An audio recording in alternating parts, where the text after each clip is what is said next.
गिरणार पतसंस्था ठेवीदारांना विश्वास आणि सुरक्षित गुंतवणुकीचे पर्याय उपलब्ध करून देण्यात यशस्वी झाली आहे, याविषयी काहीच शंका नाही.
ओम नमः शिवाय.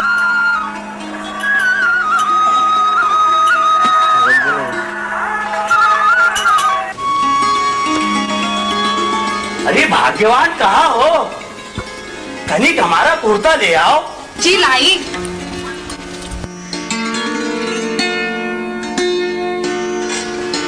अरे इतनी भी क्या जल्दी है? अरे नाश्ता तैयार है, थोड़ा सा खा लीजिए. नहीं, हमें पहले से ही काफी विलंब हो गया है. महाजन साहब हमारी राह देखते होंगे. हम चलते हैं.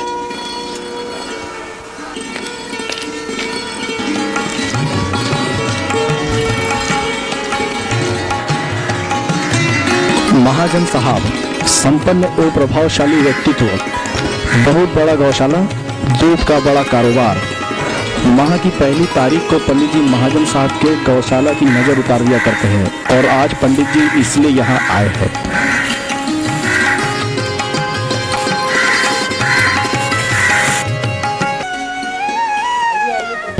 आइए आइए पंडित जी, हम लोग आप ही का इंतजार कर रहे थे. नमस्कार महाजन साहब. नमस्कार. नमस्कार नमस्कार.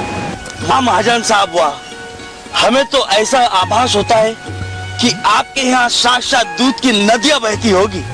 पंडित जी, ये सब तो आप ही का आशीर्वाद है जो हमारा कारोबार इतना फल फूल रहा है. और हम चाहते हैं कि आपके यहाँ भी ऐसे ही दूध की नदियां बहे. वो कैसे? हम आपको भेंट स्वरूप एक गाय प्रदान करना चाहते हैं. ये है गौरी. पंडित जी, आप भी सच्चे दिल से गौरी की सेवा कीजिए और फिर देखिए आपके यहाँ भी कैसे नहीं बहती हैं दूध की नदियाँ. नहीं करना, इन आउट है, इन एंड आउट है.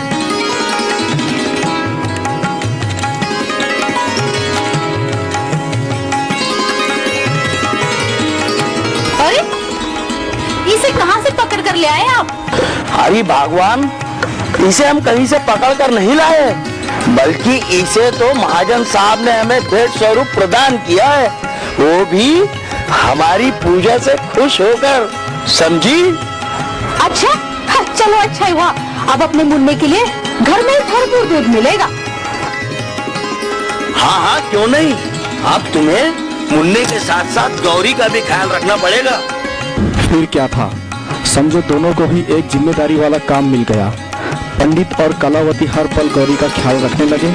गौरी का चारा पानी उसे समय पर दिया जाने लगा। जितना ख्याल दोनों अपने मुन्ने का रखते, उतना ही ख्याल गौरी का भी रखने लगे। यदि कभी गौरी जरा भी चारा नहीं छोटी तो पंडित वैद्य को बुला लाते। समय के साथ गौरी माँ बन जाती है, बछड़ा भी बड़ा होने लगता है। इसी तरह समय बीतता जाता है। पंडित के यहाँ अब 10-12 गाय हो जाती है। भरपूर दूध होने से पंडित इसे व्यवसाय के रूप में अपना लेता है।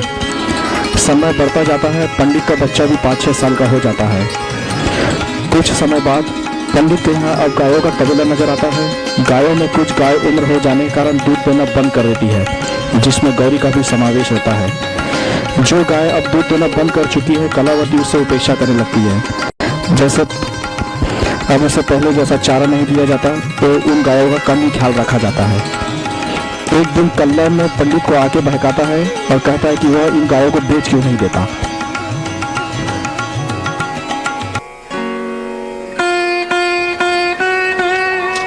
अरे काहे उदास बैठे हो पंडित जी? अरे बहुत परेशान दिख रहे हो। सुना है बड़ा माल कमा रहे हो, कारोबार तो अच्छा चल रहा है ना? अरे क्या बताए भैया, हमारी हालत तो बस हम ही जानते हैं। अरे क्या हुआ भैया, कौनो परेशानी हो गई है कहा? अरे भैया, अब पहले जैसा धंधा नहीं रहा। इन 5-6 गायों ने तो दूध देना ही बंद कर दिया। ये में परेशानी वाली कौन सी बात है? अरे भैया, जो गाय बाकड़ हो गई है उसका बेच दो और बढ़िया दुधारी गाय ले आओ।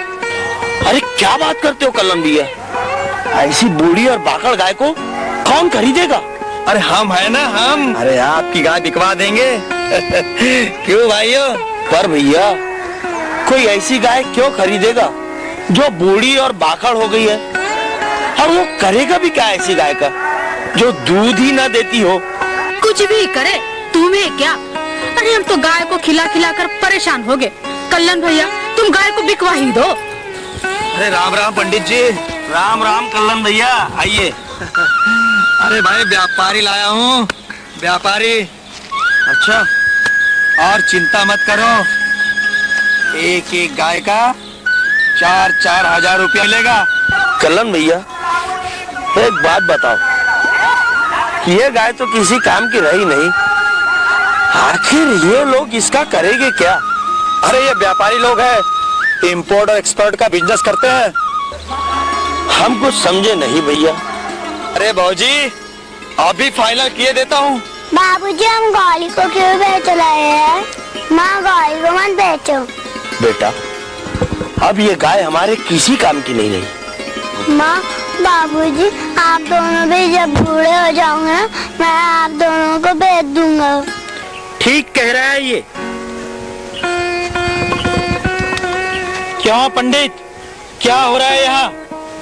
क्या हमने तुम्हें गौरी इसलिए दिया कि एक दिन उसका उपयोग हो जाने के बाद तुम उसे बेच दो?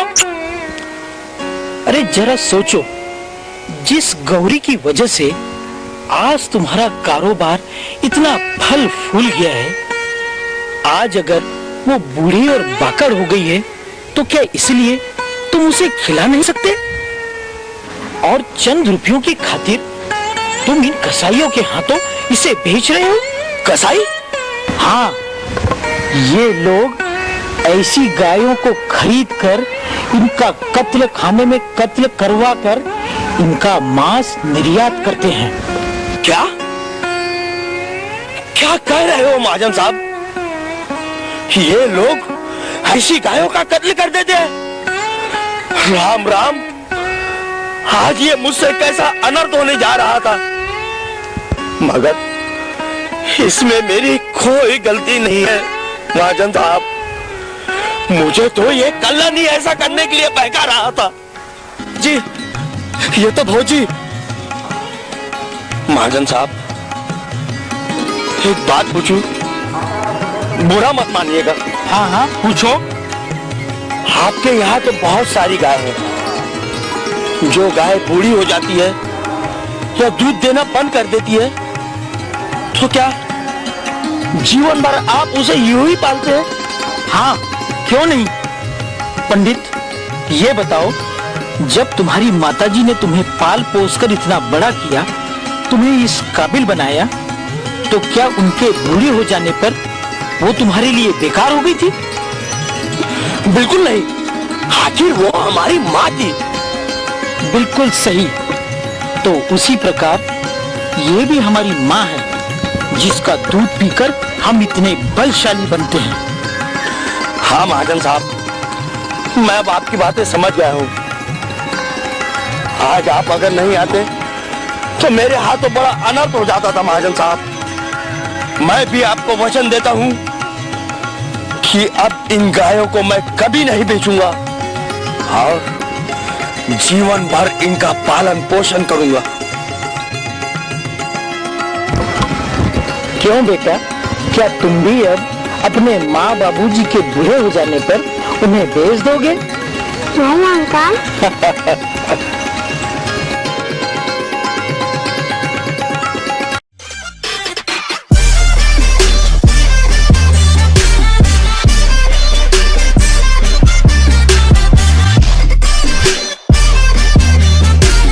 गिरणार पतसंस्था ठेवीदारांना विश्वास आणि सुरक्षित गुंतवणुकीचे पर्याय उपलब्ध करून देण्यात यशस्वी झाली आहे, याविषयी काहीच शंका नाही.